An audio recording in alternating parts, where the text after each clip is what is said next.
Ya está, María. Muy bien.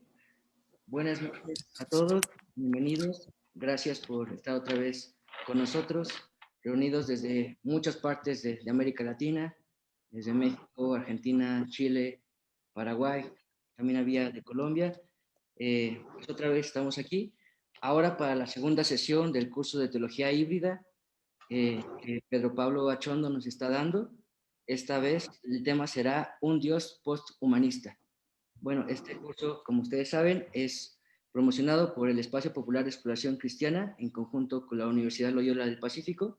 Es un curso gratuito y abierto que estará disponible en Facebook para que ustedes puedan acceder. También si quieren participar en Zoom, pueden escribir al número que está en el cartel y con gusto pueden participar en las próximas 2 sesiones que todavía tenemos. Pablo, muchas gracias por estar con nosotros. Muchas gracias, Mario. Gracias a los amigos del Espacio Popular de Exploración Cristiana.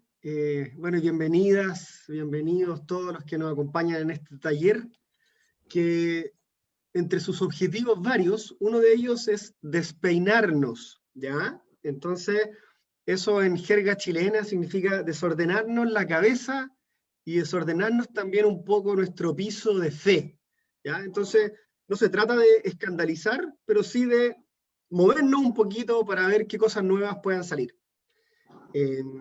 Entonces voy a compartir pantalla. Aquí estamos.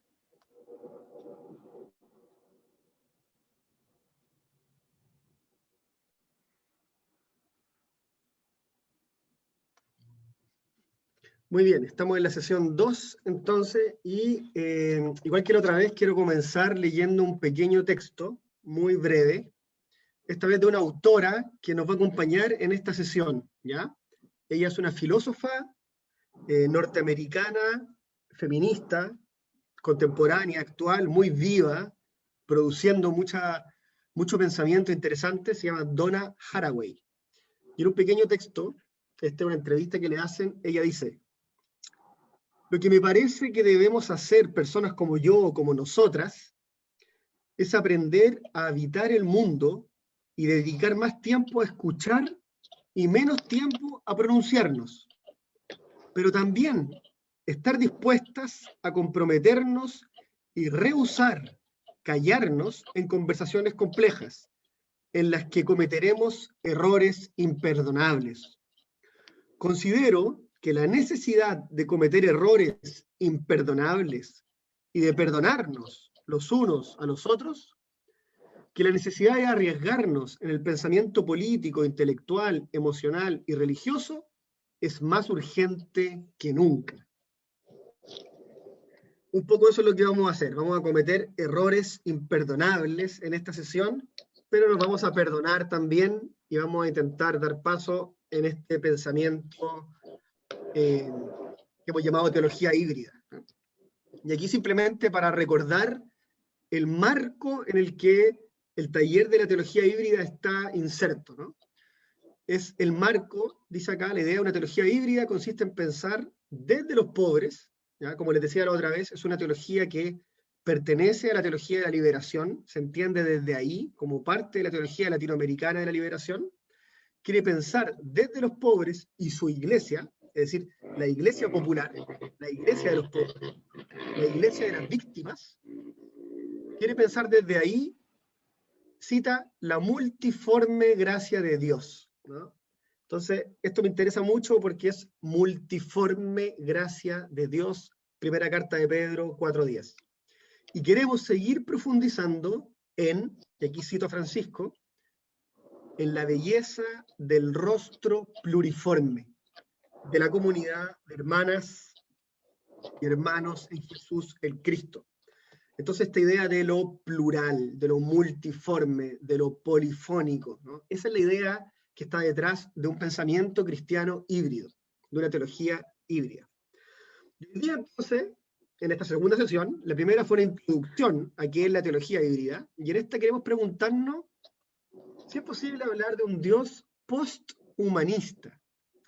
En realidad, yo tengo que confesar que es una pregunta capciosa, ¿ya? Porque Dios es Dios, ¿no?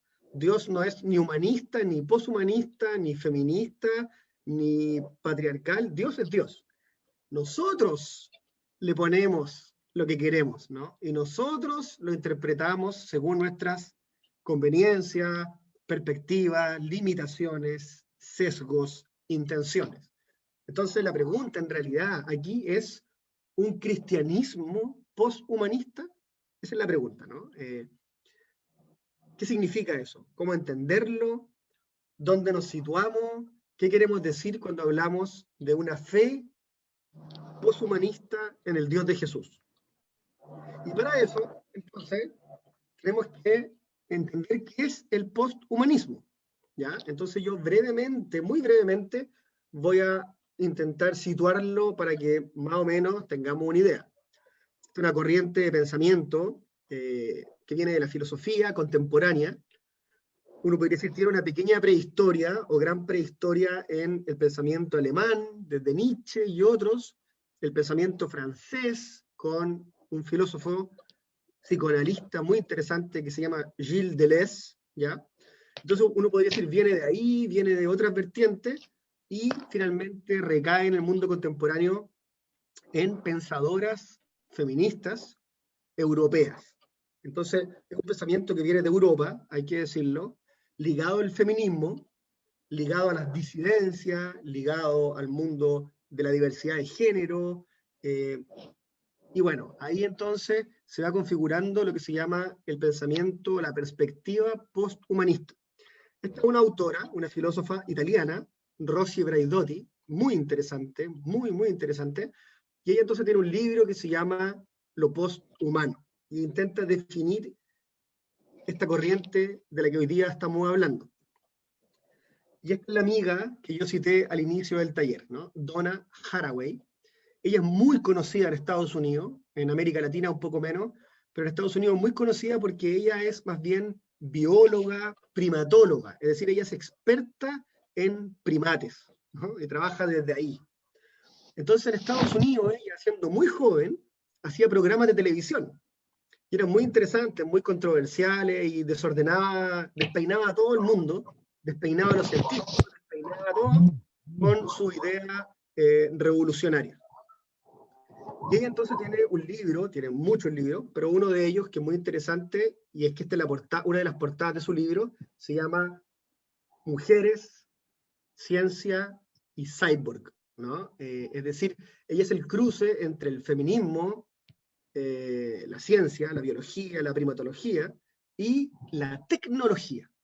Entonces, ahí tenemos una vertiente que el posthumanismo también busca pensar. ¿Cómo entender este mundo tecnológico?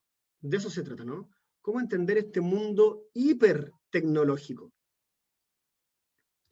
Bueno, el posthumanismo, entonces, como les digo, dialoga con la ciencia, dialoga con las humanidades, y también, y aquí vienen las cosas interesantes, dialoga con la tecnología, ¿ya? ¿Cómo integramos esta transformación del espacio y del tiempo que la tecnología y que los medios tecnológicos han generado, cómo los integramos en lo humano? De eso se trata, ¿no? Entonces, ese humano tecnologizado es pensado desde el posthumanismo. Después vamos a discutir, y si esto está muy, muy abstracto, muy difícil, muy raro, ustedes después me dicen, ¿ya? Pero esto es una introducción para que entendamos en dónde estamos parados. Entonces, ¿cuáles son los conceptos principales del posthumanismo? Primero, y por eso se llama así, posthumanismo, porque esto es una respuesta, ¿ya?, al humanismo. Uno de los grandes autores también posthumanista es Sloterdijk, que él tiene como digamos, una contestación a Heidegger, ¿ya? Aquí no quiero entrar en cosas muy filosóficas, pero es para decirles que Heidegger tiene la carta al humanismo, un gran humanista, un pensador mayor. Bueno, hoy día entonces aparece un pensamiento que viene a contestar esto, a criticar, a cuestionar esta centralidad del ser humano en todo. Entonces el posthumanismo, lo primero que habría que decir es que busca descentrar lo humano.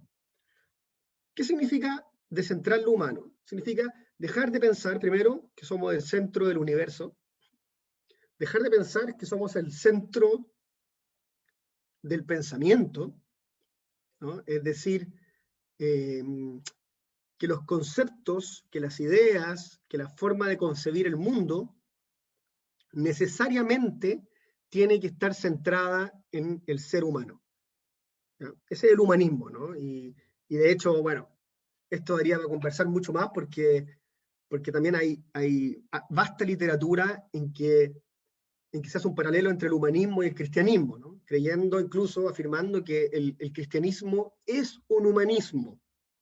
Bueno, aquí yo voy a cuestionar eso, ¿ya? Patudamente y equivocándome, pero es para decirles que un poco la cancha, para llamarlo así, el campo general, tradicional, está parado ahí, está parado en que el cristianismo es un humanismo, es decir, el ser humano está en el centro, ¿no? Y el ser humano es lo más sagrado, y la vida humana es sagrada, la vida humana, no toda la vida, ¿ya?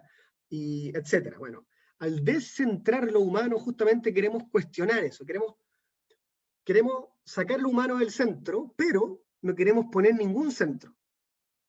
Y por eso este es un pensamiento difícil, complejo, porque sería fácil sacar al humano y poner la tierra, ¿no?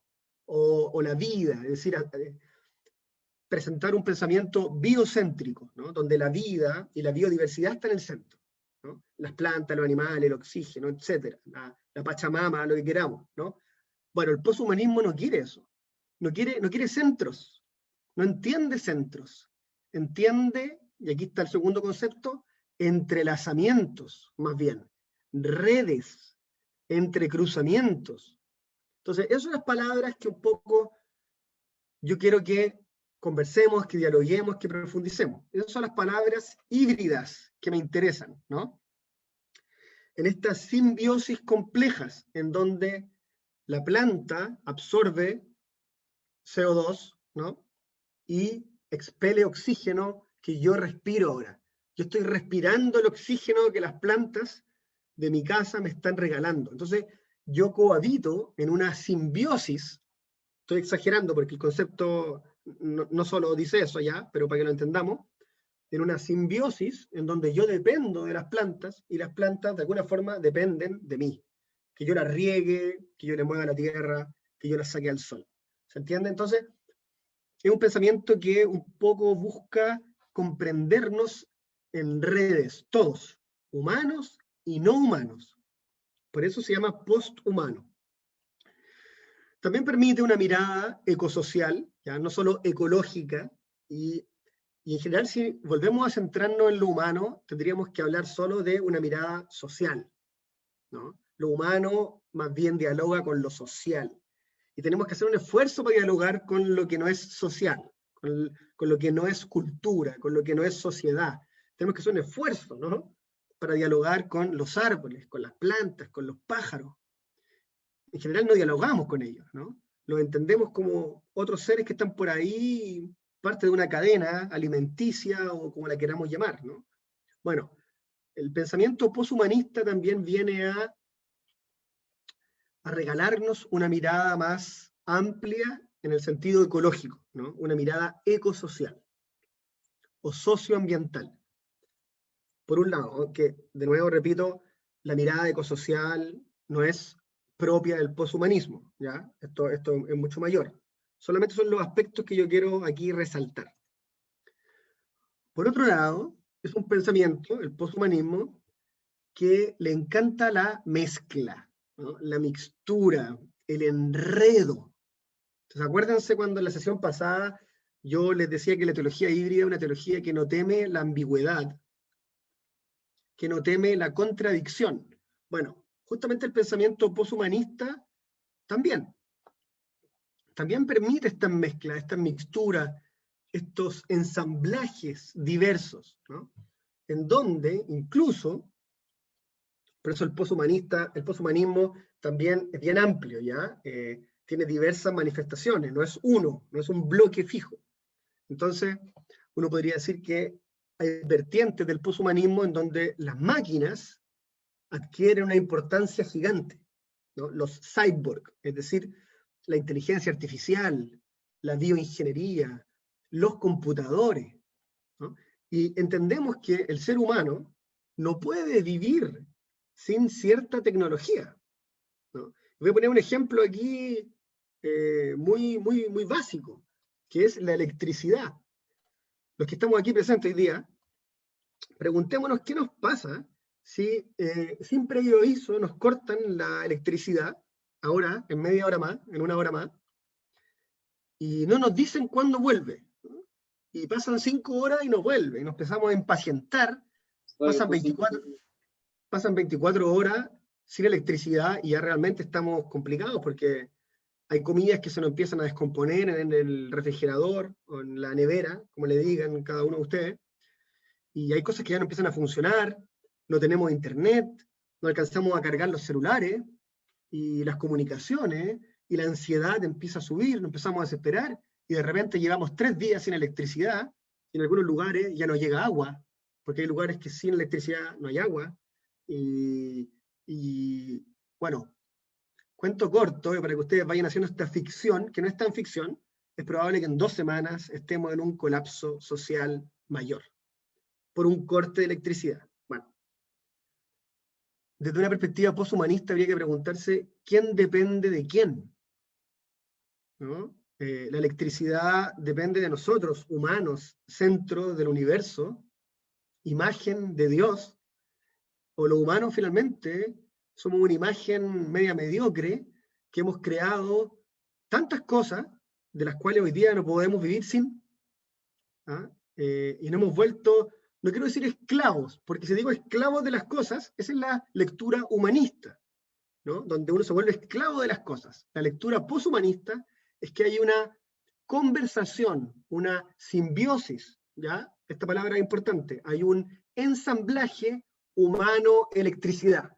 Entonces el ser humano no puede vivir sin electricidad, no puede resolver sus problemas sin electricidad, no puede comer sin electricidad. ¿Se dan cuenta? Entonces es interesante, ¿no? Esta vertiente nos permite entender de otra forma los ensamblajes y también de otra forma la responsabilidad y el cuidado. Miren cómo van apareciendo pequeños conceptos éticos. Estamos hablando de una ética.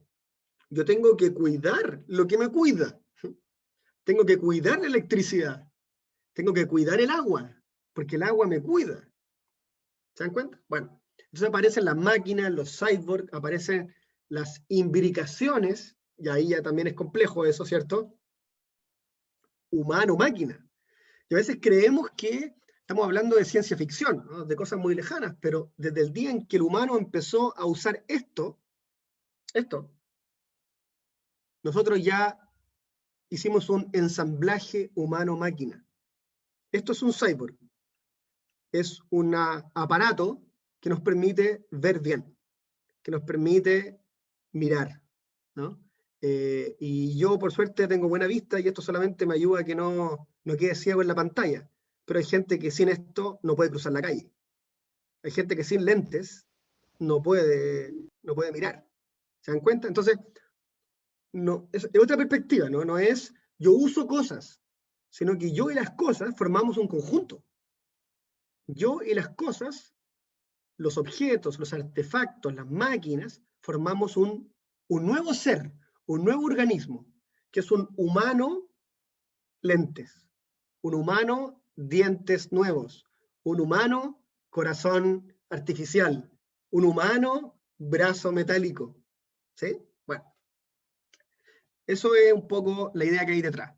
En estas correspondencias, ¿no? Las cosas continúan de otra forma, ¿no? Por ejemplo, la mesa. Esta mesa que ustedes tienen acá, si es de madera o de lo que sea, antes no era una mesa. Antes era probablemente unas tablas. Y antes de ser un conjunto de tablas era un árbol. Y antes del árbol, eso en algún momento fue una semilla. Entonces, en una mirada poshumanista, yo puedo entender que estoy sentado sobre una semilla, que hoy día tiene forma de silla, ¿no? Pero que tuvo una vida anterior y que vivió muchos años en un campo, en una tierra, y que fue fertilizada y que se comunicó con los pájaros. Entonces quizá algo de esos pájaros que anidaron en el árbol está presente en la silla donde yo estoy sentado. Bueno, eso me parece extraordinario, fascinante. Y de ahí está la fuerza de lo que estoy comunicando. Entonces se trata en esta corriente de superar la idea binaria de la realidad. Y yo sé que esto es complicado y es complejo y vamos a poder discutir, pero ¿a qué me refiero con la idea binaria? Me refiero a pensar dualmente, ¿no? Macho y hembra, ¿no? Hombre, mujer, arriba, abajo, cielo, infierno, día, noche, sujeto, objeto, cuerpo, alma, materia, espíritu. Y podemos seguir, podemos naturaleza, cultura, y podemos seguir buscando esta forma binaria de comprender el mundo. Bueno, el poshumanismo busca superarla, entender que no son 2, ni 3, ni 5, son la cantidad de interrelaciones, interacciones, ensamblajes y correspondencia que puedan existir. Estamos hablando entonces de relaciones multiespecies, ¿no? Es muy interesante, hace poquito leía por ahí, una amiga en realidad me dijo que los gatos aprendieron a maullar para comunicarse con los humanos. Porque entre los gatos no maullan, ¿no? No es como los perros que se ladran entre ellos. Los gatos tienen un sonido, pero con los humanos tienen otro. Y sea verdad o no, o sea tan así, no es raro pensarlo. No es raro pensar en nuestros animales con los que cohabitamos, con los que convivimos. En general los animales, no voy a decir domésticos ya, porque eso también el poshumanismo lo cuestiona, ¿no? Cuestiona quién domesticó a quién. Hay unos pensadores brasileños también muy interesantes que dicen que finalmente el gato y el perro nos domesticaron a nosotros. Y gran parte de nuestras prácticas tienen que ver con ellos, ¿no? Con alimentarlo, sacarlo a pasear, limpiarlo, lavarlo, llevarlo al veterinario, cuidarlo, acariciarlo. Entonces, ¿quién domesticó a quién? ¿Quién depende de quién? De nuevo, ¿no? ¿Quién necesita a quién? Entonces, no es uno ni lo otro. Somos especies que coevolucionamos junto con otras. ¿Se dan cuenta? Bueno, esto es extraordinario y eso es un poco la fuerza de esta expresión relaciones multiespecies. Bueno, son varios de estos conceptos que están acá. En general, pueden haber otros, yo les presento eso, como un marco general del posthumanismo, ¿ya? El pensamiento posthumanista. Bueno, y en ese pensamiento volvemos a preguntarnos, bueno, ¿y el Dios de Jesús? ¿Qué tiene que ver con todo esto, no? O más bien, ¿es posible imaginar un cristianismo, una fe, un seguimiento de Jesús, donde el humano no esté en el centro, donde superemos el pensamiento binario, donde logremos comprendernos en un ensamblaje, en una correspondencia con lo no humano, o como algunos pensadores posthumanistas dicen, lo más que humano, lo otro que humano, lo inhumano? Y Donna Haraway, nuestra amiga que nos acompaña hoy día, dice lo humano como humus. Qué bonito, ¿eh? Recobrando la idea del humus, de donde viene la palabra humano, que finalmente es Adamá, ¿no? Adam, Adamá. Adam, del Génesis, ¿no? El primer ser con rostro humano, lleno, como les decía en la sesión pasada, del aliento divino, ¿no? Del hálito de Dios, de la Ruaj. Bueno, Adam, él viene del Adamá, que es el barro, es humus. ¿Se das cuenta? Entonces, no solo la silla en la que estoy sentado fue un nido de un pájaro algún día, en un árbol que fue semilla, sino que también fue tierra, igual que yo, igual que nosotros. Entonces, ¿cómo no entendernos más bien como parientes, como miembros de una misma familia, de una familia más que humana? ¿Sí? Y no solo miembros de una familia humana, de nuevo, cerrado, ¿no? Enclaustrados en una mirada especista, ¿no? Bueno, Bueno, y el Dios de Jesús. Bueno, aquí hay unos problemas reales, que hay que hacernos cargo. Tenemos que hacernos cargo como cristianos de estos problemas o trabas, entre comillas. El primero es una cierta interpretación de las escrituras, ¿ya? Es decir, del relato del Génesis, sobre todo, y de la tradición judío-cristiana, una cierta interpretación antropocéntrica o excesivamente humanista, para decirlo así, donde el humano sigue siendo él o ella la criatura a imagen y semejanza, ¿no? No el gato, no el árbol, no la nube, no el barro, el humano. Eso dice el Génesis. Entonces, tenemos que entrar a interpretar eso. Tenemos que entrar a preguntarnos qué significa ser imagen y semejanza. Yo creo que no es tan difícil saltar esta primera valla, porque la tradición, en general, no toda, ha interpretado la imagen y semejanza como un aspecto, uno pudiera decir, divino. Es decir, hay una divinidad en la humanidad debido a que el humano es imagen y semejanza. Y no habría una divinidad presente en el resto de la creación porque no es imagen y semejanza. Bueno, eso es cuestionable y es cosa de leer el Colosenses, ¿no? Colosenses para, como yo les decía la vez pasada, para entender que la creación es crística y que hay una huella de Cristo, palabra, presente en toda la creación. Entonces, al mismo tiempo, sabemos que el mismo relato del Génesis nos dice que la ruaj divina aleteaba sobre el tohu bohu, ¿no? Sobre el caos inicial. Entonces, tampoco hay ningún problema, ¿no? El aliento divino no es propio del humano, no puede decir. Está presente en la creación y sigue latiendo desde el origen, desde la primera explosión, desde el primer grito de parto, que fue el Big Bang. Desde ahí la creación sigue latiendo y gestándose como un gran embrión cósmico, ¿ya? Bueno, entonces, sin querer enredarlos, lo primero entonces es, vamos a tener que ir al Génesis y enfrentarnos a la interpretación antropocéntrica del Génesis.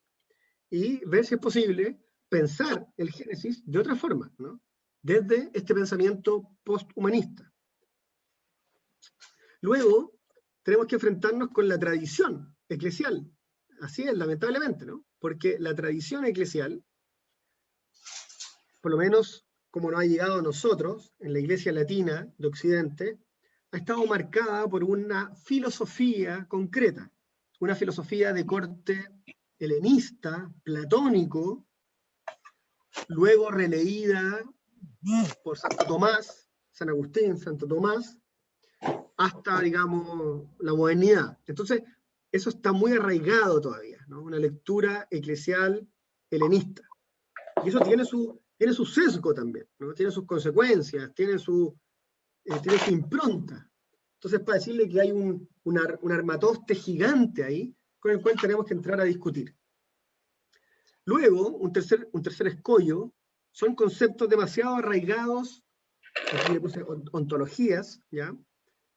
Ontología, olvídense esa palabra, pero tiene que ver con formas de pensar, ¿no? De entender el ser, de entender las cosas, de conocer las cosas, que están demasiado arraigados. Entonces, tampoco es tan fácil, aunque seamos súper abiertos de mente y todo lo que queramos, comprender de buenas a primeras ideas como la relación interespecie, ¿no?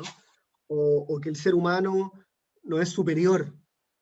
Si yo le dijera, mira, hagamos un esfuerzo verdadero y dejemos de creer que el ser humano es la punta de una estructura jerárquica o que somos una especie de, no sé, de especie bendita, ¿no? De comunidad elegida. Si yo les digo, sáquense eso de la cabeza y pongámonos al nivel del resto de los seres, al mismo nivel, de los pájaros, los árboles, ¿no? De las serpientes, de las plantas, de los ratones, del virus, pongámoslo al mismo nivel. Es decir, tracemos esto como ¿no? Una alfombra así, horizontal. Ahí estamos todos, cohabitando, conviviendo, luchando, relacionándonos, cooperando, colaborando, ahí estamos, ¿no? En esa malla gigante. Bueno, hacer ese esfuerzo no es fácil. No es fácil porque hemos recibido una educación de miles de años, de cientos de años, de siglos. Hemos recibido conceptos que están aquí adentro, instalados, y esos conceptos son como anteojos. Con esos conceptos yo miro el mundo. Entonces yo le estoy pidiendo ahora, ¿no? O digamos el poshumanismo nos pide, no yo, que nos cambiemos los anteojos y nos pongamos otros. Y que quizás con estos otros anteojos vamos a entender y ver cosas que antes no veíamos. Bueno, eso es un esfuerzo. Entonces, es una traba en el camino. ¿Estamos dispuestos a, por último, sacarnos los anteojos o cuestionar los conceptos con los que pensamos el mundo? Cuarto punto. Me parece que hay una mirada muy unívoca o única del mundo, sobre todo en Occidente, ¿ya? Y Occidente estoy pensando, y voy a incluir a toda América, América entera, y Europa, sobre todo, ¿ya? No solo el norte global, como a veces se piensa que Europa, Estados Unidos y Canadá. No, aquí yo también creo que América Latina también piensa occidentalmente, aunque tengamos pueblos indígenas, aunque tengamos afroamericanos, afrodescendientes, aunque tengamos una mixtura extraordinaria, nuestra educación es formal, nuestra educación es occidental, y tendemos a pensar que lo no occidental es de segundo orden, ¿no? Es de segunda clase. El pensamiento indígena, las lenguas indígenas, y con decir eso, con la lengua, ¿por qué no está en primer lugar en nuestras escuelas, en nuestras familias? Está en segundo lugar, está por allá. Bueno, a eso me refiero con una mirada unívoca. Pareciera que Occidente se instaló con fuerza y nos mostró una forma de entender las cosas. Y la fe le pasó lo mismo, ¿no? La fe nos ha traído una forma de entender a Dios, una forma de entender la comunidad de discípulas y discípulas de Jesús, que es la iglesia. Una forma, ¿no? Pareciera que no hubieran más. Pareciera que no podemos pensar otra. Pareciera que no podemos imaginarnos otras. Y estamos clausurados, ¿ah? Como en una clausura de pensamiento. Una clausura epistemológica, digamos. Estamos encerrados. No podemos salir de eso. Hoy día esto también es cuestionado y por eso hay autores que hablan de los pluriversos, no del universo, del pluriverso, ¿ya? Saludo a un gran pensador, Arturo Escobar, un colombiano. Lo pueden buscar por ahí. Bueno, y varios más también. Marisol de la Cadena, etc. Y también por algo que es propio, digamos, de las sociedades, de las culturas que están demasiado instaladas, que es el temor, el miedo. El miedo. O sea, también es una traba, ¿no? Que no tiene que ver con Dios, no tiene que ver con la fe, no tiene que ver con la iglesia, no tiene que ver con los conceptos, tiene que ver con cada uno. Estoy dispuesto yo, Pedro Pablo, Mario, Juan, Virginia, los que estemos aquí, cada uno de nosotros, estoy dispuesto a modificar un poquito mi forma de entender el mundo, mi forma de entender la realidad, mi forma de entender a Dios. O prefiero quedarme con lo enseñado, ¿ah? Con lo conocido, con lo sabido, con lo seguro. Entonces, hay una apuesta aquí yo les decía la vez pasada, esto es un riesgo, hay una apuesta por transitar en aguas un poco más inseguras, donde no todo está muy claro, donde no tengo a Dios en mi bolsillo, no lo tengo en mi bolsillo. A Dios lo tengo más bien diluido en esta masa multiforme, ¿no? Y me habla con diferentes voces, con diferentes rostros, ¿ah? Como estas imágenes que estoy mostrando, ¿no? Que son fascinantes y al mismo tiempo uno podría decir son horrorosas, porque no las conocemos, porque aluden a cosas que no manejo, que no controlo, ¿no? Que están dentro de mí incluso, en mi estómago, en mi intestino, dando vueltas en mi cuerpo, y yo no sé, no las controlo, no las conozco. Bueno, ahí está, ¿no? Ahí estamos, en esta mezcla híbrida de imágenes raras, distintas, ¿no? a veces sin forma, a veces sin una forma, sino con varias formas, ¿no? ¿Qué es eso? ¿Qué son? ¿Qué es lo interesante del posthumanismo y en este vínculo con la fe? Es que nos permite dialogar con la poesía. No puedo decir, la poesía es mucho más libre, ¿no? Para decir, para pensar, para soñar, que los conceptos, ¿no? Que los conceptos duros, teológicos, filosóficos, antropológicos, ¿no? Entonces, la teología híbrida, desde el poshumanismo, nos permite conversar con la poesía, entendernos en multiversos, ¿ya? No en universos, sino en lo múltiple, en lo plural. Nos permite dialogar con el arte, que el arte está en otro lugar, ¿no? Está en el lugar de los afectos, de las emociones, del corazón. Y el poshumanismo le da lugar a eso, ¿no? Permite que aparezcan otras lógicas, que no son la matemática, que no es la lógica matemática, porque hay otras lógicas, ¿no? Lógicas que para la ciencia pueden ser irracionales o ilógicas, ¿sí? Porque la matemática sabe, ¿no? Sabe que yo cuando tomo este lápiz, él siempre va a caer, siempre, siempre. No hay ninguna posibilidad lógica, no hay ningún universo matemático en donde yo suelto el lápiz y el lápiz no cae. No hay ninguno. Para la ciencia, un poeta hace bailar el lápiz si quiere, ¿no? Lo hace bailar, lo hace volar, le da personalidad, habla con el lápiz, lo transforma en su mejor amigo. Y ese universo creado por el poeta, por el artista, o por la imaginación, ¿tendríamos que decir que es falso? ¿Tendríamos que decir que es mentiroso? ¿Tendríamos que decir que no tiene lugar? ¿Se dan cuenta? Entonces, pero esto es interesante, ¿no? Porque permite darle espacio a otras maneras de comprender el mundo, como por ejemplo las cosmovisiones ancestrales. Está aquí también, ¿ya? El poshumanismo, creo yo, desde la fe, me permite entender otros ritos, otras historias, otra mitología, otra interpretación del mundo, de la realidad y finalmente de Dios. De Dios, ¿no? Esta es una imagen, quizá algunos la conocen, de una de las películas de Miyazaki, un gran autor, director de un estudio Ghibli, y esta es Náusica y el Valle del Viento. Y ella cohabita, ¿no?, con estos bichos gigantes, con los cuales logra comunicarse, conversar y finalmente relacionarse.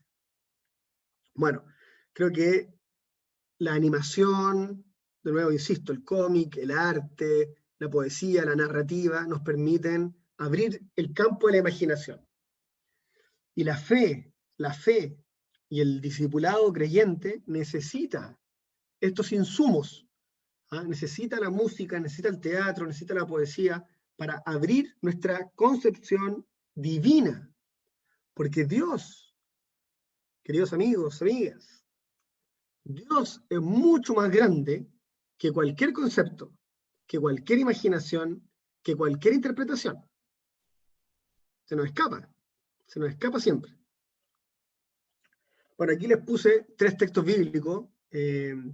No creo que haya que ir a buscar un texto bíblico para encontrarnos razón, ¿no? Son textos bíblicos ultra conocidos por nosotros, uno del Antiguo Testamento, del Primer Testamento, o de las Escrituras hebreas, del profeta Isaías, que dialoga, y es casi después en el Apocalipsis de Juan, una relectura, ¿no?, que es este del cielo nuevo y la tierra nueva, ¿no? Entonces, Isaías 65 dice: porque he aquí que yo crearé nuevos cielos y nueva tierra, y de lo primero no habrá memoria, ni más vendrá el pensamiento. Me gozarás y se alegrarán para siempre las cosas que yo he creado, las cosas que yo he creado, ¿no? ¿Qué cosas son esas? ¿Qué cosas son esas? Todo, ¿no? Todo, el clima, los planetas, la galaxia, el coronavirus. porque aquí que yo traigo a Jerusalén alegría y a su pueblo gozo. Y el Apocalipsis dice entonces, de nuevo, yo vi como una especie de visión profética, ¿no? Sabemos que el Apocalipsis es un texto de resistencia, ¿no? Para animar la esperanza del pueblo perseguido. Entonces, ¿cuál es la esperanza? Que hay un cielo nuevo y una tierra nueva.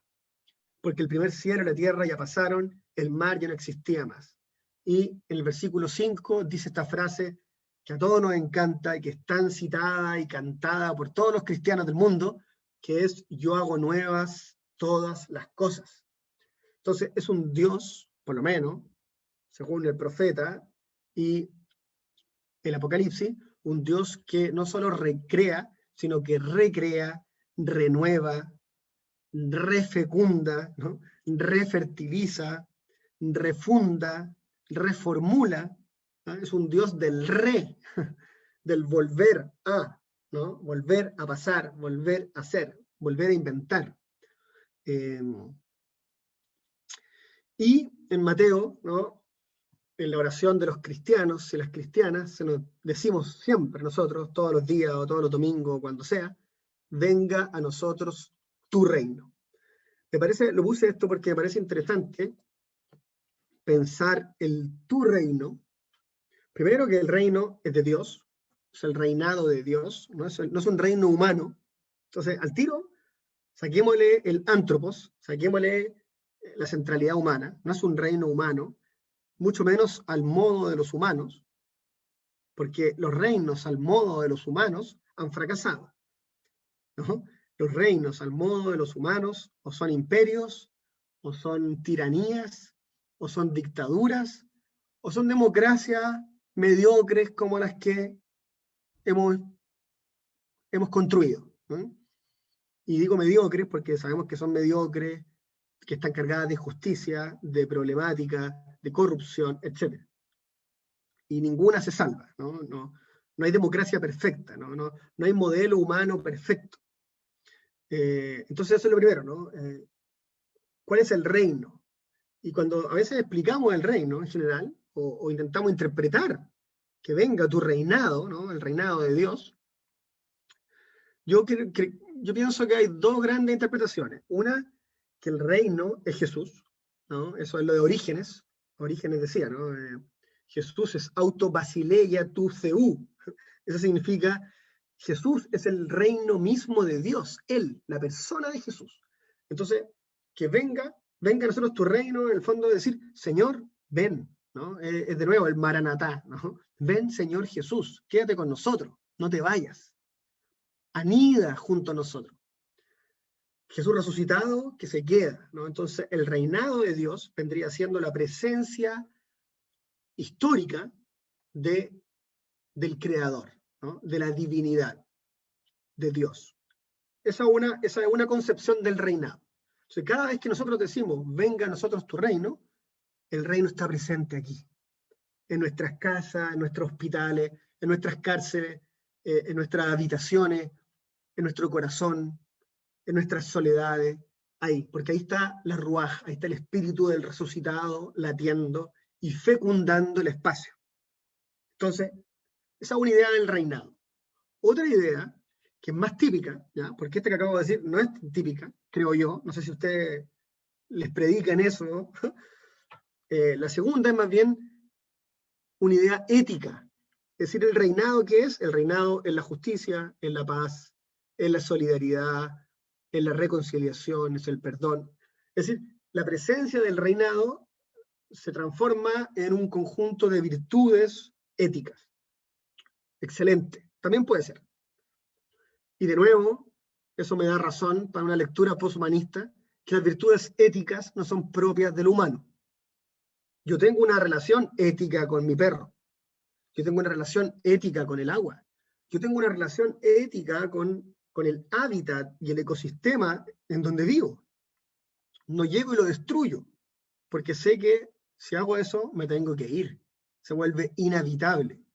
Entonces, es interesante esta idea también ética, porque el ethos es también el hábito. Entonces, yo conjugo estas tres cosas: el hábito, o los hábitos que tengo, con el hábitat y el habitar. Son las 3H. ¿Ya? Aprendámonos estas 3H, yo se las digo siempre a los estudiantes, a los que le hago ética, que es bonito hacer conjugar estas 3H, hábitat, hábitos, habitar. Yo no vivo solo, no estoy solo, no habito solo, ¿no? Necesito comunicarme con mi entorno, y ese entorno es no humano. Es sociedad, pero también no es sociedad, ¿no? Es tierra, es campo, es huerta, es planta, es mar, es costa, es playa. Son los peces, son los pájaros, son los animales, es el aire. Yo no puedo tener una relación antiética con el oxígeno, porque me estaría autoasesinando, ¿sí? Bueno, y antes de abrir la palabra, para que conversemos y compartamos los últimos 40 minutos, me quedo con esta tenebrosa obra de arte de David Mach, ¿ya? Un alemán, si no me equivoco, que se llama Die Harde, que significa lo más difícil, lo difícil.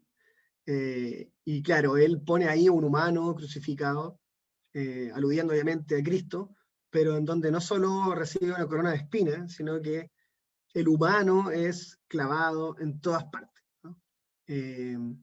Bueno, él, no sé si él mismo se considera un artista posthumanista, no sé, lo ignoro, pero esta imagen se usa en algunas interpretaciones posthumanistas como para decir que finalmente el humano necesita salir del centro, ¿no? El humano está siendo bombardeado por todos lados porque se ha equivocado de lugar y se ha puesto en el lugar que no le corresponde, que es el lugar de Dios, que es el lugar de Dios. Muy bien, pues voy a dejar de compartir.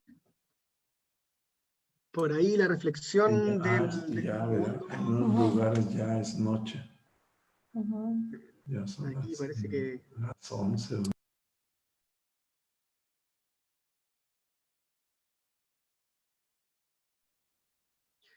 Entonces, esta era la idea de esta segunda sesión, preguntarnos si es posible conjugar la idea del posthumanismo con nuestra vida de fe, desde esta idea de la teología híbrida. Entonces, no sé qué les parece, qué piensan, es novedoso, es raro, es difícil, qué les pasa.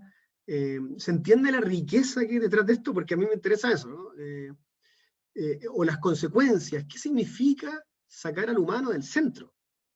¿Y por qué lo queremos sacar? ¿No? Porque uno podría decir, pero ¿para qué tanto? ¿Para qué hacemos todo esto? Si está todo muy bien. Bueno, lo queremos sacar porque justamente no está todo bien. Y está todo muy mal. Y este pensamiento viene a agarrar mucha relevancia en un contexto de crisis planetaria. Por eso tiene fuerza, ¿no? Porque ideas, entre comillas, poshumanistas han habido siempre, ¿sí? Y podríamos volver a los pueblos originarios, y a los pueblos originarios de los pueblos originarios, ¿no?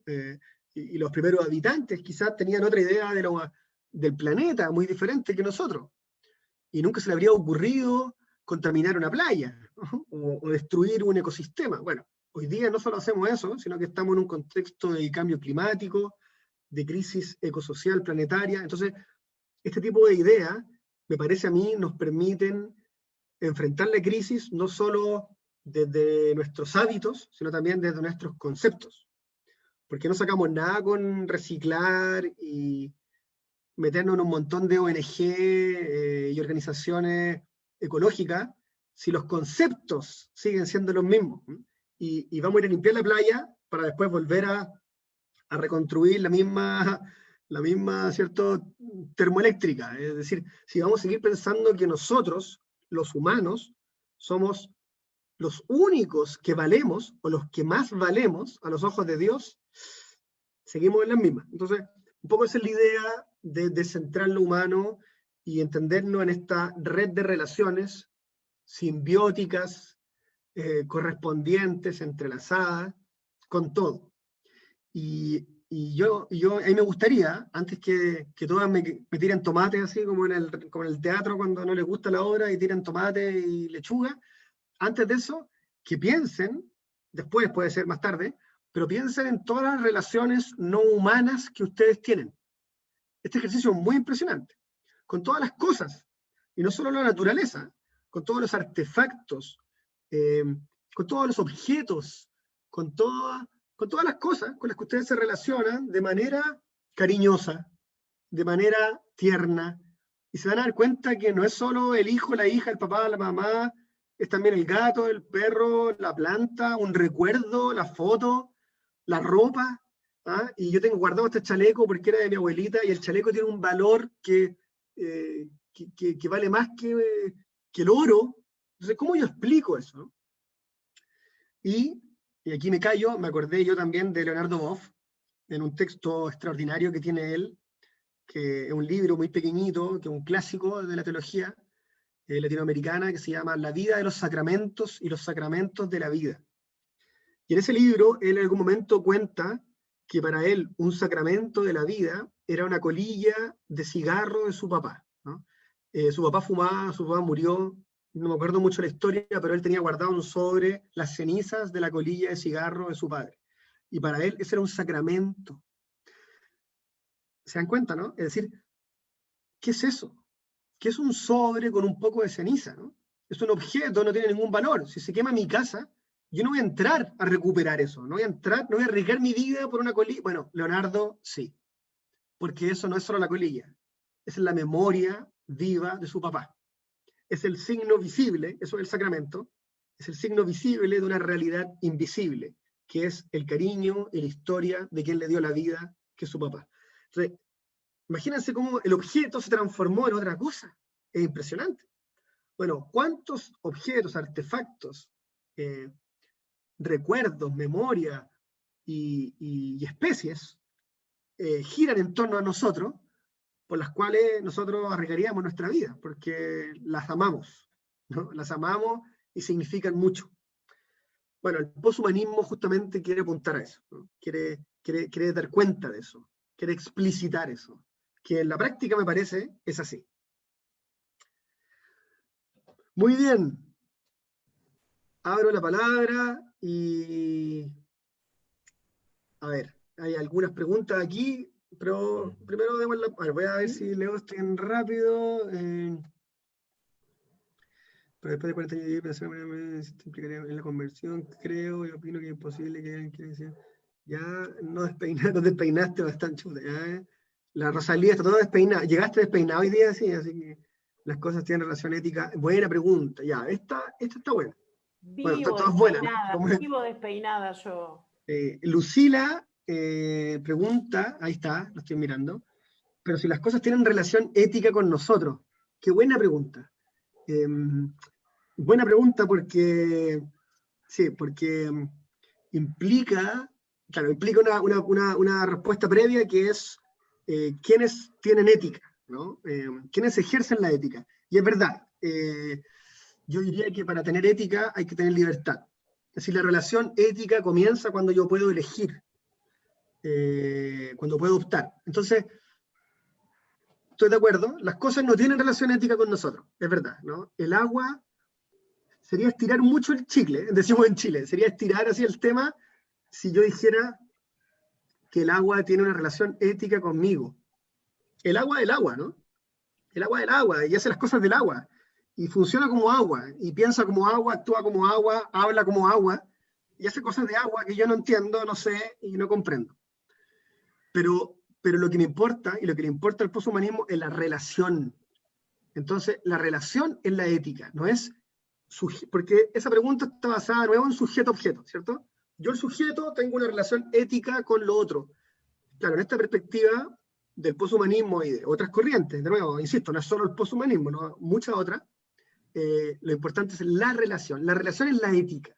Entonces, ahí sí depende yo qué tipo de relación establezca con el agua, para seguir con el ejemplo, si es que esa relación es ética o no.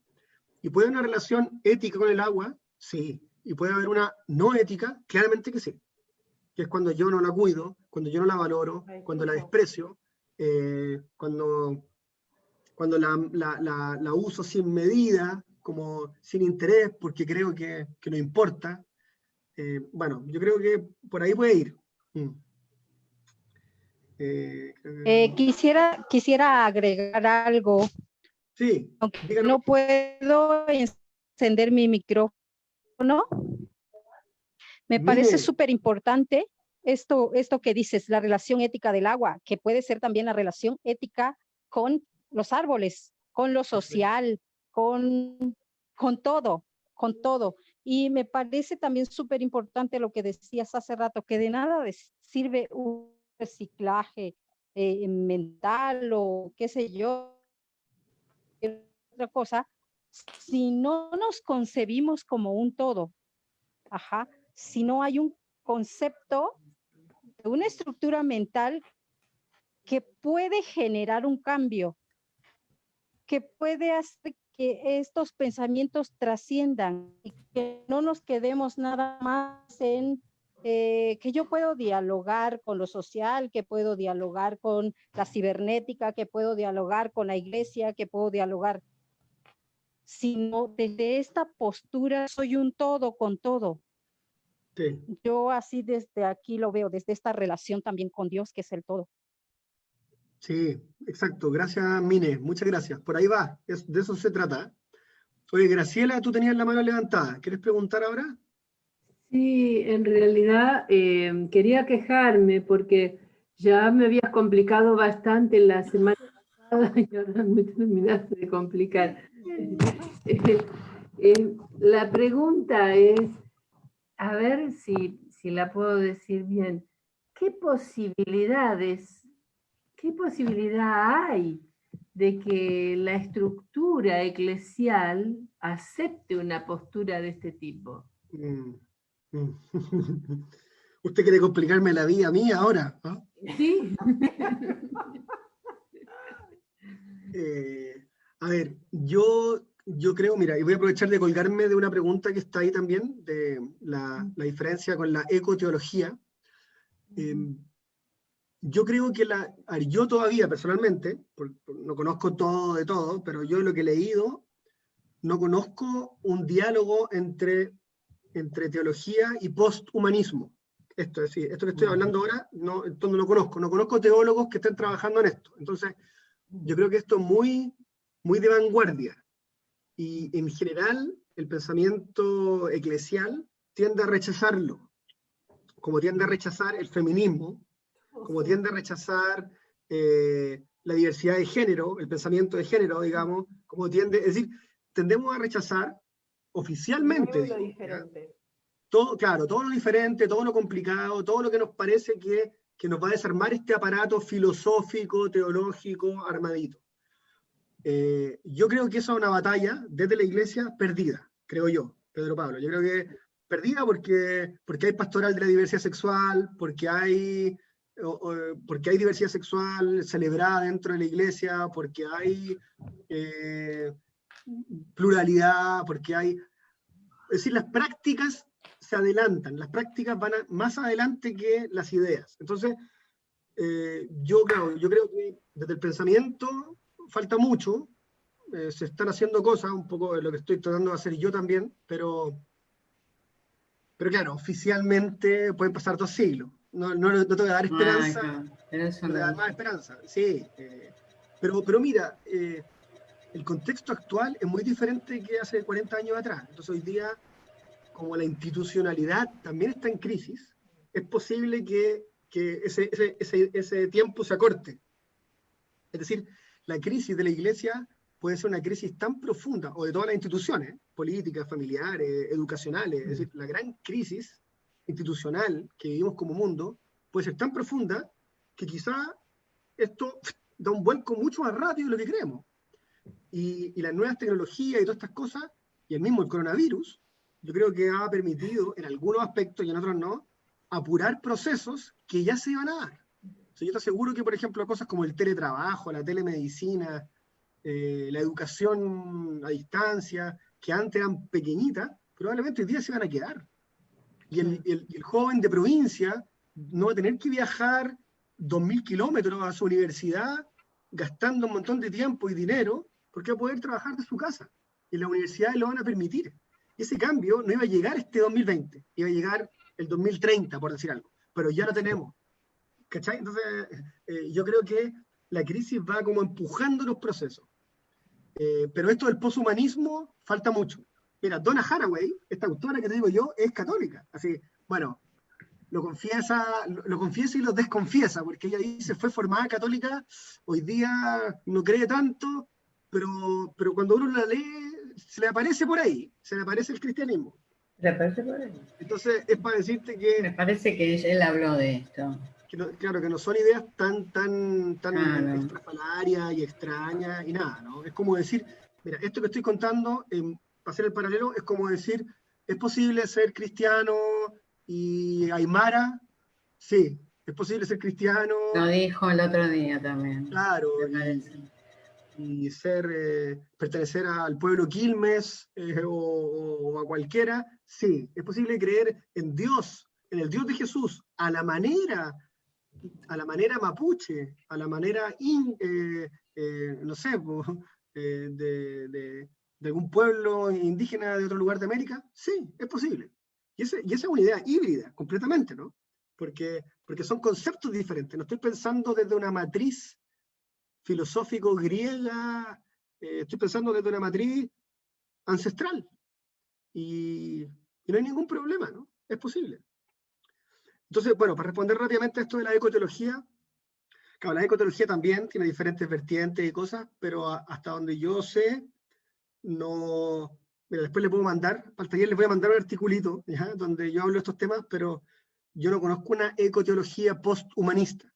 La ecoteología que yo conozco o dialoga mucho con los pueblos indígenas, ¿no? Con el buen vivir y toda esa temática, o es una ecoteología tradicional, ¿no? En el fondo es la teología dialogando con la ecología, pero aquí estamos dando un paso más, ¿no? Realmente el sacar al humano del centro es un paso más, el pensarnos desde ensamblajes es un paso más, y entender que yo no soy el amo del perro, es un paso pero revolucionario, digo, para el pensamiento cristiano, es entender que yo me debo a él, soy responsable de ese otro ser de otra especie. Entonces, eso en general nosotros lo decimos para los humanos. Nuestra ética es una ética humanista. Nuestra ética, nuestras clases de ética y nuestras virtudes de ética y nuestra moral, ya para decirlo así, es decir, la moral que nosotros nos enseñan, moral social, moral sexual, moral de la familia, moral de no sé qué, es una moral humana. La moral todavía no ha dialogado con lo otro. Por eso los derechos de la naturaleza, para el mundo católico, le parecen una cosa rara. Yo no veo ningún obispo por ahí defendiendo los derechos de la naturaleza. Ahora, son los obispos que están comprometidos, ¿no? Y que piensan desde los pueblos indígenas, ya, extraordinario, siempre ha habido. Pero el pensamiento oficial, esta cosa le parece muy raro porque ¿cómo un río va a tener derechos? ¿Cómo un río va a ser sujeto de derechos? Y lo hay, ¿no? En Colombia ya hay un río sujeto de derechos, hay en otros lugares. Entonces, ¿por qué? Porque eso nos desarma el mundo, nos desarma el Génesis. Sí, es así de profundo. ¿Puedo comentar algo? Sí, porfa. Ana. Hola. Hola. Pues justo ahorita que estaban diciendo de como, pues en esta parte de la iglesia, cómo lo podemos encontrar, no sé si conocen el Laudato Si del Papa Francisco, la carta encíclica, es como ahorita el acercamiento más cercano que pensé, y pues justamente lo dice el Papa Francisco, o sea, al final es una pues autoridad dentro de la iglesia y justo habla de esta pues espiritualidad ecológica, ecología integral y de cómo todos los seres vivos estamos interrelacionados y que las criaturas y los animales también podemos ver esa creación en ellos, entonces pues no sé, creo que, o sea, está ahí, pero justo no se aplica, ¿no? O sea, nunca he escuchado un padre que en una homilia hable de eso, por ejemplo, o no sé. Y también, bueno, me gustaría comentar que todo esto que nos compartiste hoy me gustó muchísimo porque se puede aplicar y ver también mucho desde la sustentabilidad. Yo estoy estudiando sustentabilidad ambiental y justo, pues algo básico, justo es el primer semestre tuvimos una materia de pensamiento ambiental. Entonces el repensar y de construir nuestras maneras de de vernos relacionados con nuestro entorno, ¿no? Y desde ahí empieza la crisis, o sea, desde el pensamiento. Y con como justo que decías, ¿no? Nosotros ser el centro de todo y querer como pues dominar y controlar y no darnos cuenta que justo somos parte de un sistema interconectado. Entonces, como volver a pensar hasta qué es la naturaleza, qué es el medio ambiente, que luego lo pensamos como los árboles, pero pues yo también soy parte de eso. Y pues también dentro de esto, los animales, también te quería preguntar y pues como esta reflexión de, también dijiste la idea de especismo, ¿no? Que luego se habla mucho como sí, los pajaritos y nuestros perros, pero estos son animales que pues cuidamos y que queremos, ¿no? Pero no se habla de la vaca o del cerdo o de los pollos o todos los animales que pues son asesinados para la industria alimenticia y que no lo comemos y ni siquiera lo consideramos porque es algo normal y porque es parte de la cadena alimenticia y no lo cuestionamos. Y es súper importante porque además eso también al final pues tiene un impacto medioambiental que también al final nos afecta a nosotros y es como todo un ciclo. Entonces, pues justo como el especismo, ¿no? Que es eso, que unas especies tienen mayor valor y entonces al perro lo amamos, pero a la vaca nos da igual. Y entonces, justo te quería preguntar si hay alguna postura como dentro de esta teología híbrida de vegetarianismo o veganismo, como, no sé, luego se habla nada más de los animales, pero igual, por ejemplo, en Laudato Si nunca se habla de la ganadería, o sea, se hablan de todos los problemas que hay de la crisis y del agua y de la pobreza y los residuos, pero la ganadería es de las industrias que más contaminan el medio ambiente y nunca toca el punto, ¿no? Entonces creo que ahí, pues, no sé, es un tema súper delicado y muy importante que se tiene que tratar. Sí, muchas gracias, Ana. Qué alegría. ¿Tú de dónde eres? Yo de la Ciudad de México, en la Ibero, Buenísimo. estoy estudiando. Ah, excelente, gran Ibero. Está bien, muy bien. Mira, dos reacciones. La primera es que Laudato Si ya acaba de cumplir 5 años, ¿no? Desde el 2015 estamos en el 2020. Es un texto extraordinario. Si no lo han leído, yo creo que vale la pena mucho. Es un texto revolucionario, muy interesante, pero es un texto humanista. Es un texto humanista y que, claro, trata de salir del antropocentrismo cristiano tradicional, pero aquí yo soy un poco crítico, tiendo a creer que no lo logró. ¿Por qué? Porque si bien el ser humano no es el soberano, no es el señor ni el dominador, es el cuidador, es el jardinero, que es una figura hermosa, yo creo que es interesante, el ser humano como jardinero, cuidador de la creación, pero él es, ¿te das cuenta? Es él. Entonces, no logramos teológicamente salir de ese lugar único, ¿no? Por más que le queremos poner categorías de afines, ¿no? que nos gustan, ¿no? Como un jardinero fiel, un cuidador tierno, lo que nosotros queramos, sigue siendo el humano. Entonces, no es un texto poshumanista en ningún caso, ¿no? Es un texto clásico, tradicional, digo, desde la teología está parado ahí. Ahora, en el diálogo con la ecología es súper interesante, ¿ya? Da pasos, denuncia el neoliberalismo capitalista, extractivista, extraordinario. El poshumanismo, como te digo, va un poco más allá, es un paso más, sería como una Laudato Si 2.0, pero falta mucho para eso. De nuevo, creo que para eso tiene que haber un Francisco III, ¿no? Falta mucho, no va a pasar ahora, y Laudato Si tiene sus límites, y por otro lado, lo último que me pregunta es súper interesante, y yo creo que es una tarea para más adelante. Esto de si la teología híbrida se plantea estos temas, en parte sí, claro que sí, pero no hay una propuesta concreta. Es decir, no te podría decir, sí, promovemos el veganismo. No sé, ¿cachai? No sé. Creo que lo híbrido justamente apunta a la multiplicación de posibilidades. Es decir, ojalá existen muchos tipos de veganismo, pero también los no veganos. Eso por un lado, ¿ya? Y por otro lado, estoy completamente de acuerdo contigo de que la decisión de que el perro o el gato valen más que la vaca o el chancho es una decisión antropocéntrica. Entonces, de nuevo, ahí sí es el humano soberano que es capaz de decidir qué especies valen más que otras. Y no solo en el nivel de la alimentación, como bien lo dijiste, también en el nivel de la conservación. Entonces, en muchos movimientos medioambientalistas que son muy loables y los queremos mucho, caen en la misma trampa, antropocéntrica. Entonces decidimos que el puma, y hay especies que son maravillosas, intocables, y hay otras especies que nadie habla, ¿no? Y que no nos interesan y que pareciera que no tienen ningún valor. Entonces, eso, o hábitat, ¿no?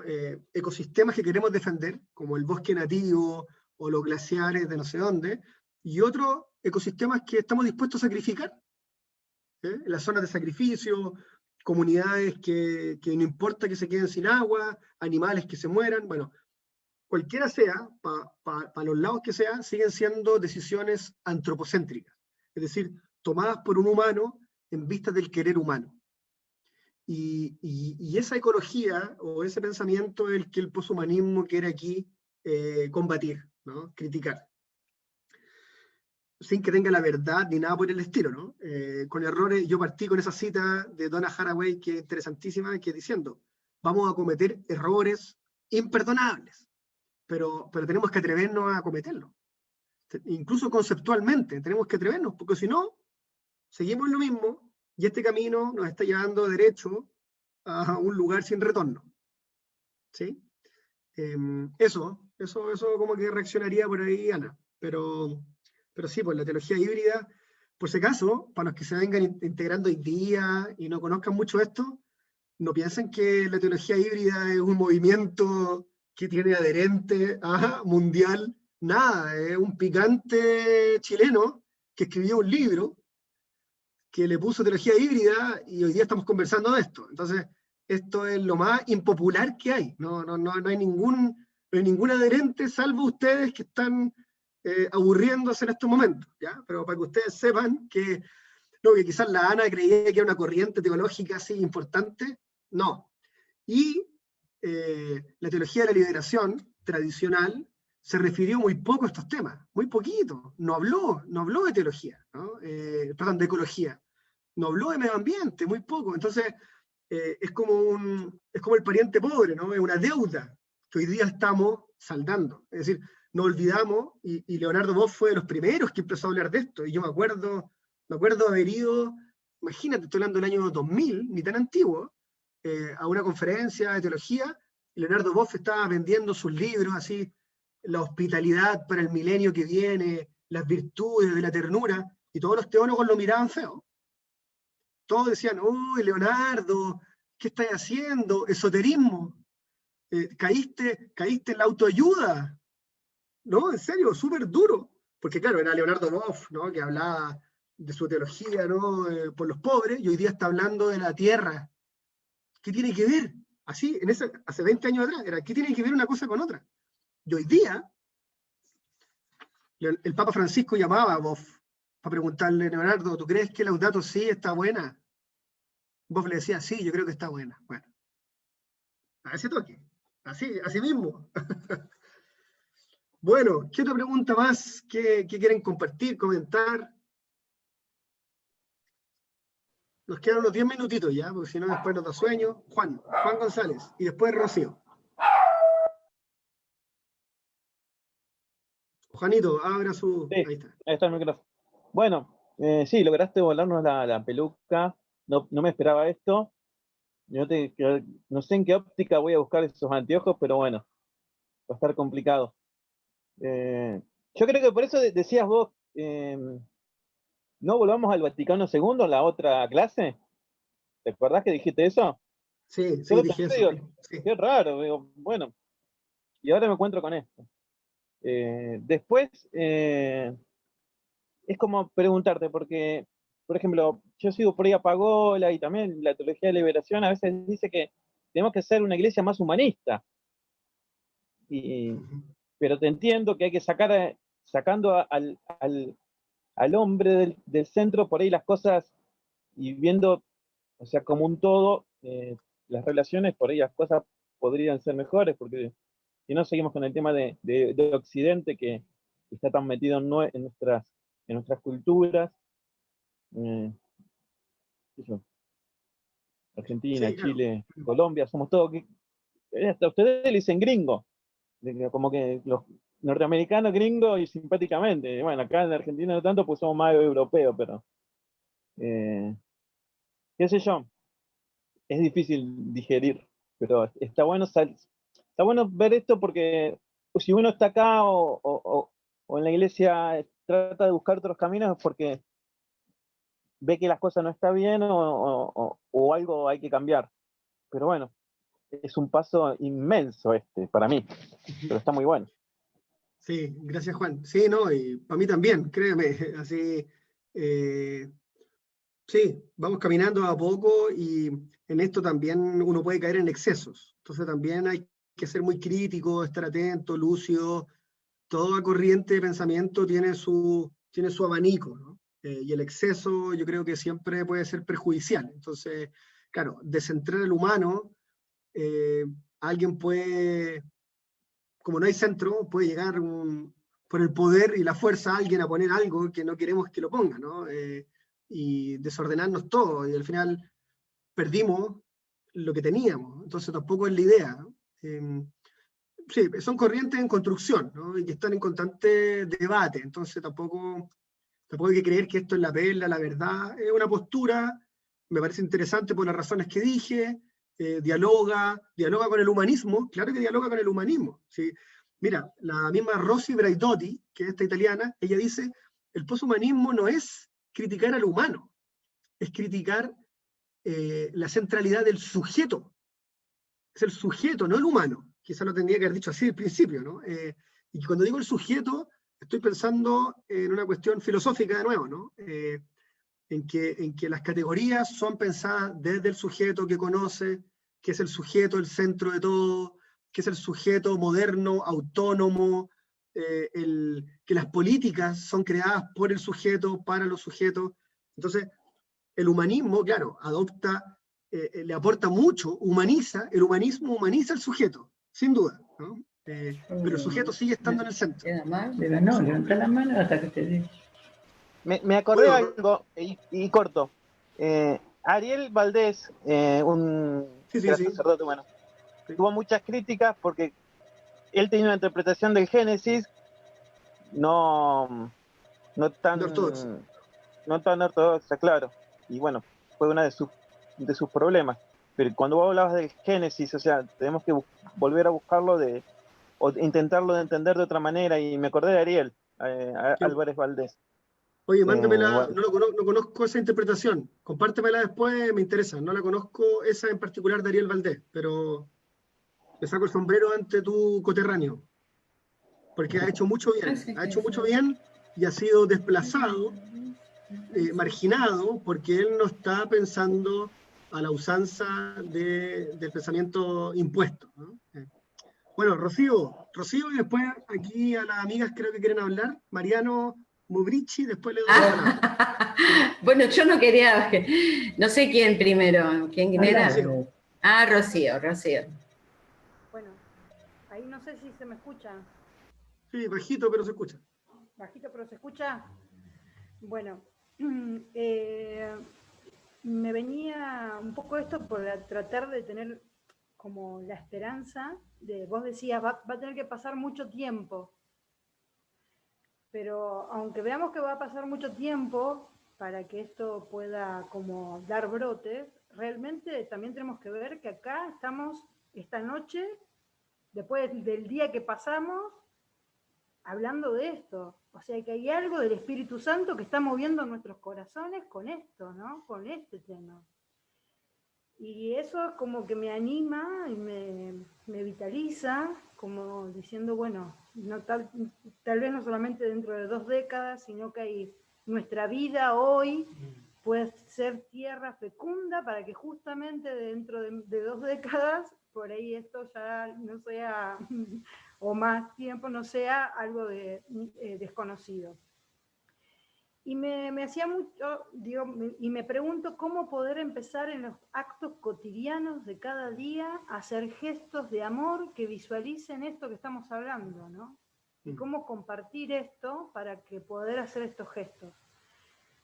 Lo que lo unía también mucho a lo que vos estás hablando, Pedro, es sobre la psicología, el ego, ¿no? Cómo el ego, desde la historia de la humanidad, se pone en el centro, que el ego es algo buenísimo que tenemos, pero el problema es cuando lo ordenamos poniéndolo en el centro de nuestra vida, nuestro corazón, y que todo gira alrededor del ego, y ahí es como que es algo que para mí va similar a que en vez de centrarlo a Jesús en el centro de nuestra vida y el Espíritu Santo, a ese ego que lo ponemos en el centro, ¿no?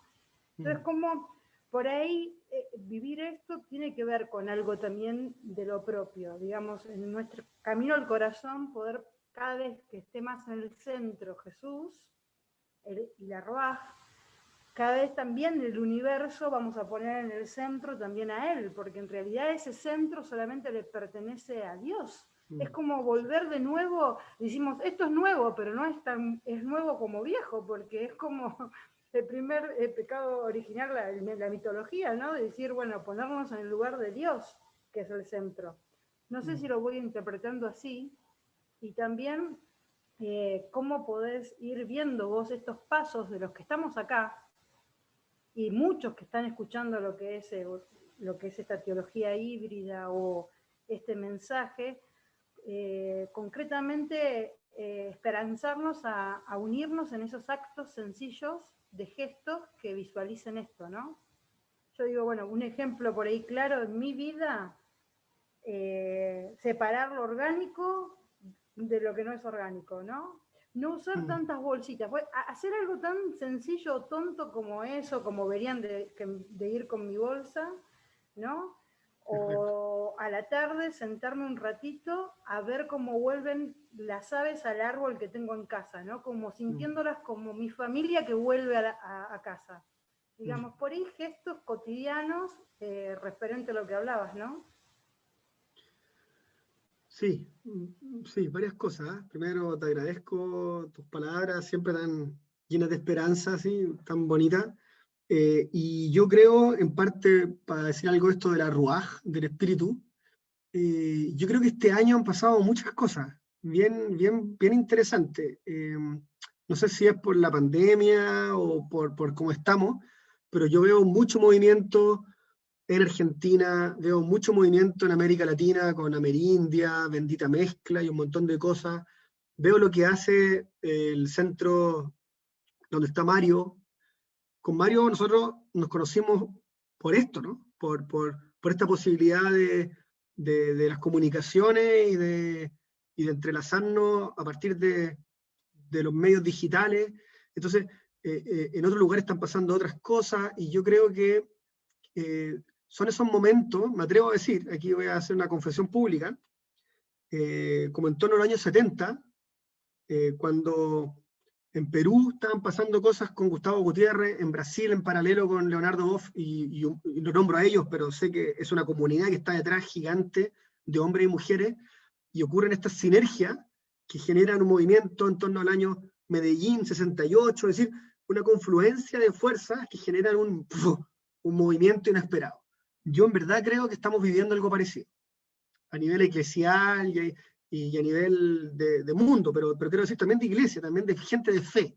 La gente de fe está movilizada y aunque parezca que no, aunque en las capillas parezca que no, eso es importante, aunque las capillas parezca que no y los templos parezca que no, y están vacíos, y quizás está bien que estén vacíos, y está bien que algunos templos se tengan que vaciar, pero eso no significa que el movimiento de los que han resucitado con Jesús, de los creyentes, de los cristianos, hombres y mujeres, que estemos callados, ¿no? Que estemos apagados. Eso es falso. Y hay mucha vitalidad, mucho movimiento, mucha sinergia. Y yo creo que este año he percibido eso y va a seguir. Y se está abriendo una puerta que es muy esperanzadora para los pueblos de América Latina y en general. Entonces yo concuerdo en que es un momento de gracia muy profundo. Y después lo otro sobre gestos, ahí la creatividad nomás. Desde, como tú decís, llevar tu bolsita para comprar hasta lo que decía Ana, ¿no? Optar por una alimentación distinta, optar por autonomía alimentaria y empecemos a nosotros mismos a generar nuestras huertas donde sea, ¿no? Donde quepan, en el techo, en el suelo, en el patio, en el balcón del edificio. Y mira, un libro que estaba leyendo hace poquito, creo que se lo mostré el otro día, no sé, se llama La Nación de las Plantas, ¿ya? Es de un italiano. Este tipo al final dice, mira, donde hay un lugar en tu casa, pon una planta. Si atrás de la puerta hay un lugarcito, pon una planta. Si tenía un rincón de la casa que está vacío, pon una planta. Es un loco de las plantas, pero un poco él dice, por ahí va también nuestro granito de arena, ¿no? No va a ir a luchar por el bosque nativo que está allá en la Patagonia. Bueno, yo, en mi conurbano bonaerense o en la megápolis del DF, que son unos monstruos de ciudades con 30 millones de personas, ¿no? Y pareciera que no caben, bueno, yo ahí, ¿qué hago? En este contexto real, no en el ideal, con esta violencia, con esta delincuencia, con estos problemas, con esta injusticia, ¿yo qué hago? Y yo creo que muchísimo. Y los jóvenes, y las jóvenes, si hay alguno por ahí, ellos nos están dando clases de creatividad. Y claro, nos desafían, pues. Ellos sí que nos cuestionan, nos desarman, porque mueven todas las categorías, ¿no? Y ellos ya no son binarios, no piensan binariamente, ellos están en otra. Bueno, interesante. ¿Cómo llegaron a eso? ¿Se lo enseñaron la familia? ¿Se lo enseñaron en el colegio? ¿Te das cuenta, no? Entonces vienen fuerzas que vienen de lo que escuchamos, de lo que leemos, de los que estamos investigando, estos pulpos, ¿no? Nos estamos entrelazando, conociendo, y aparecen cosas nuevas de las cuales, claro, siempre con espíritu crítico, con discernimiento creyente y con lucidez, vamos descubriendo y vamos encauzando. Pero yo creo que hay mucho que está pasando. Hay mucho interés por la ecología, por el medio ambiente, por el cambio climático, y los jóvenes quieren hacer, quieren participar, quieren estar, se quieren comprometer. Entonces quizás ya no quieren ir a la catequesis familiar, no quieren, pero quieren hacer cosas concretas, como la joven Greta, que la pobre cruzó el Atlántico en un bote a vela, venía para Chile y se suspende la COP. Es impresionante eso. ¿Sabían eso? Bueno, eso es de las ironías del mundo. Pero bueno, ella, 15 años, 14, 16, no sé cuánto, está ahí con su cartelito, que claro, uno diría, pero ¿y eso de qué sirve? Bueno, ahí está, ¿no? Yo no vuelvo al colegio hasta que los adultos hagan algo, porque no hacen nada. Impresionante, es de una fuerza extraordinaria. Con todo lo que podamos cuestionar y criticar, ¿no? Digo, pasan cosas, están pasando, tenemos que estar atentos y atentas, y contarnos esas ideas. Entonces estos encuentros, talleres son también para eso, para compartir nuestros pareceres y nuestros sueños, etc. Ya no se llama DF, se llama Ciudad de México. Sí, perdón, me quedé con el antiguo DF, los tequilas y ingrata, no me digas que me quieres, que me amas, que me extrañas. En algo estás antiguo, ¿viste? Oigan, soy un buen millennial, pero parece que no. Bueno, oye, yo propongo que las últimas preguntas las haga aquí la pareja de amigas, porque ya son las 11, en Chile son las 11 de la noche con 5 minutos, y el no humano llamado cama me está llamando para que me vaya a acostar. Entonces, dígame usted. Tiene que abrir el micrófono. Sí, no sé si es una pregunta, pero quería hacer un comentario con respecto a la charla y enlazarla con la de la semana pasada, que quiero que por favor me corrijan. Si es que la semana pasada vos comenzaste hablando de esto, ¿no? De lo difícil, de lo no tradicional y de algo que no se sabe siquiera hasta dónde va a llegar, ¿no? Entonces yo, digamos, todo lo que hablaste y dijiste hoy, digamos, lo enlacé y realmente pude darme cuenta de que, por ejemplo, me interesa muchísimo, como que me interesa este comenzar de esto que vos decís, nuevo, ¿no? De que no se sabe si es la verdad o no y hasta dónde va a llegar. Algo de eso dijiste en el comienzo de la charla pasada. Y ahora con respecto a otra cosa, ¿no? Cómo decir y cómo llevar adelante esto. Yo quería compararlo, ¿no? Tal vez sea un poco pesimista, pero digo, qué difícil, pero sin tener esperanza de poder comunicarlo. Sí, para comunicar las cosas nuevas de cursos de Biblia, en el caso mío y de otras compañeras, cosas diferentes, nuevas, es difícil encararla en una catequesis, hasta en una parroquia, hablando con el mismo referente, que sería el cura. Digo, qué diferente, ¿no? Y digamos, qué difícil. Pero no lo estoy diciendo desde el punto de, ay, qué pesimista, que no tiene, no lo estoy diciendo desde algo, qué cosa difícil, si de la misma Biblia cambiar una catequesis infantil o una fe infantil a llevarla a lo que uno va aprendiendo en el caminar, ¿no? En los textos bíblicos. Digo, quería hacer nomás este comentario, a ver, que no sé qué opinás vos con respecto a esto, si se entendió lo que dije, no sé. Sí. ¿Cómo es tu nombre? Katy, porque estamos usando la máquina del hijo de Silvia que está al lado mío. Perfecto. Hola Katy, hola Silvia. Sí, gracias. Respecto a lo primero, tienes toda la razón. Yo partí así el taller, estas 4 sesiones de teología híbrida, invitando a desordenarnos, a despeinarnos, y claro, y a comprender que una aventura, un camino, estamos todos haciendo camino, como digo, yo tampoco tengo la receta, no sé el final, pero invitándonos a esta apertura del espíritu, a esta libertad de, por lo menos, en los pocos espacios que nos van quedando dentro de la iglesia, para pensar distinto, ¿no? Para imaginar distinto. Esto es un ejercicio de imaginación, pero de una imaginación seria, no una imaginación infantil, de una imaginación seria, madura, adulta.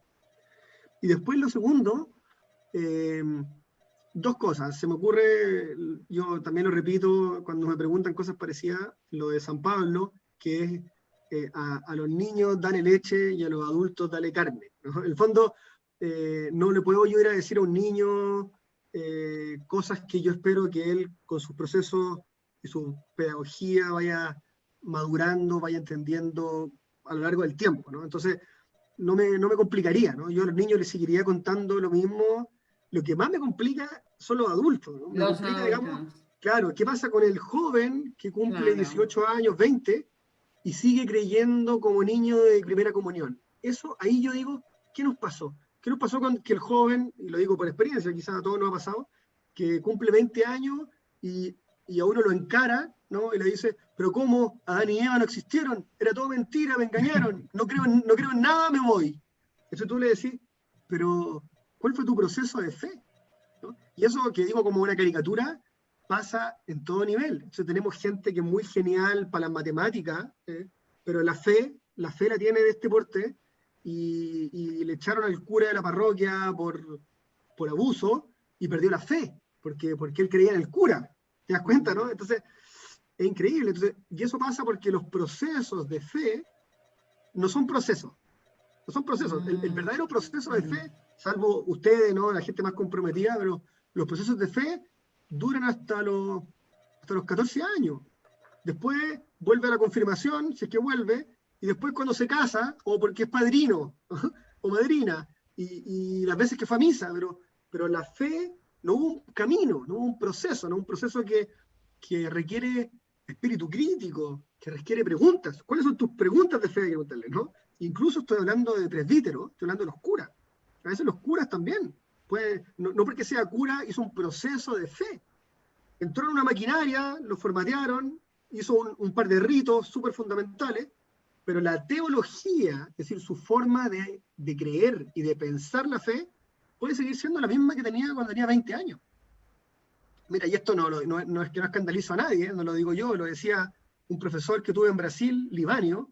Libanio me decía, mira, cuando un cura no sabe qué responder, le sale la teología de la abuelita. Igual era despectivo Libanio en esa época, pero lo decía así. Decía la teología de la abuelita. Entonces no sabe qué decir. Bueno, rece 2 Ave María, ya, se le va a pasar, porque no tiene respuesta, claro, y él lo decía con mucha risa, decía, y aparece, y sale en la teología de la abuelita que está guardada acá atrás en el disco duro.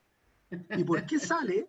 Porque no nos hacemos las preguntas, porque los mismos curas, o la gente que incluso consagrada, pareciera que cuando ya dio el paso final, listo, terminó mi camino de fe, ¿no? Ya soy cura, nunca me pregunto nada, no tengo dudas, no tengo inquietudes, conozco a Dios. Entonces tú dices, no, estamos todos en el mismo barco, ¿no? Y todos tenemos dudas, y todos tenemos noche oscura, y todos no sabemos. Todos no sabemos. Nadie puede decir, yo sé más que tú. Todos no sabemos, estamos tanteando. Por eso yo digo, eso también lo dije la vez pasada, la teología híbrida tiene la gracia que es un casi. ¿Te acuerdas? Era un casi. Sí. Entonces, y el Papa también tiene sus casi. Él no tiene la verdad absoluta. Dios no bajó y le dijo, oh, Francisco, tú di estas palabras a la humanidad. No, se equivocó, amaneció con la pata mala, trató mal a la hermana y le fue todo mal, ¿no? Y eso pasa, ¿no? Nos pasa todo el tiempo. Una cosa que me gustaría aportar, yo creo que no sé si sería tan difícil enseñar, digamos, ¿sí? O que los niños, los más jóvenes, puedan comprender este tipo de pensamiento, porque en realidad ellos están viciados por lo que nosotros les enseñamos a leer y a mirar la palabra con nuestra experiencia, con estos lentes que hoy vos decías. Quizás para ellos se me ocurre que sea como un poco más fresco. Si nosotros pensamos, digamos que los más pequeños tienen una relación más natural con la naturaleza, con los animales, con las plantas, y nosotros somos los que le decimos, no, cuidado con el perro, no lo toques que te va a morder. Hasta la misma fe, digamos, que nosotros le vamos condicionando. Exacto. Esto de estereotipar cierta comunicación, ciertas oraciones, ciertos rezos, ciertos mantras, para esa relación con Dios. Y el niño, nada, simplemente lo vive y lo manifiesta. Quizás no sea tan complicado. Sí, digamos, si nosotros lo miramos con nuestra experiencia y esta mirada, estos anteojos, sí lo es. Sí, muchas gracias, Mónica. Me parece excelente lo que acabas de decir, concuerdo totalmente. Es impresionante cómo sin querer vamos transmitiendo miedos, prejuicios, ideas, formas de querer, formas de amar, y está metido eso, ¿no? En la cultura, en la educación. Pues yo creo que la educación formal e informal y la familia siguen siendo lugares fundamentales, y la familia con la forma que tenga, ¿no? Digo, la casa, ¿no? El hogar, es decir, con los que yo me acuesto y me levanto, eso es una escuela de formación y de fe y de relacionamientos fundamental. Entonces, por ahí hay mucho que aportar también, ¿no? Oye, y yo quiero dejar una tarea, ¿ah? Así como ya que estamos hablando de educación, una tarea para la próxima sesión. Vamos a hacer una cosa, la próxima sesión se llama la liberación de la teología, ¿ya? No se llama teología de la liberación, se llama la liberación de la teología. Yo creo que los voy a despeinar un poco menos, para que no se asusten, ya va a ser una sesión un poco menos despeinada. Pero yo quiero que cada uno traiga un objeto, o algo, una cosa, que para ustedes los vincule con Dios. Eso, así de abierto, una cosa, un objeto, ya todos van a pensar en el mismo. Si todos llegan con el mismo objeto, eso va a decir mucho de cómo estamos adoctrinados, ¿ah? Cómo nos han educado. Y yo al tiro iría a buscar mi cruz, pero vale igual traer una crucecita, vale. Traigan un objeto cualquiera, el que ustedes quieran, que para ustedes los vincule con Dios. Eso, ¿ya? Súper abierto, súper simple, y nada, nos encontramos el martes que viene con esto, y vamos a partir con una pequeña cosita con ese objeto. ¿Les parece? Mario, ¿tú quieres despedirnos a todos? Yo doy las gracias nomás por la paciencia, el cariño, las buenas preguntas. Me voy con el corazón lleno como en la primera sesión. Así que, nada, feliz por la paciencia y el compartir. Muchas gracias. Pedro, muchas gracias. Gracias a todos. Este encuentro que disfrutamos, ¿no? Con placer los encontramos y que nos dejas despeinados para varios días pensando, ¿no? Bueno, pues nos vemos la próxima semana. Tengan bonita noche, que descansen. Y bueno, nada más decirles que para diciembre tendremos una continuación del curso. Bueno, no de este, va a ser un curso. Hay algo, ¿no? Hay algo de híbrido entre ambos. Empezamos con la última sesión de este curso y continuaremos sobre Teología de la Encarnación, un curso navideño. Entonces, bueno, ya luego les paso la invitación, pero por ahora nos vemos la próxima semana. Un abrazo. Muchas gracias, Pedro. Muchas gracias a cada una. Se pasaron. Chao, chao.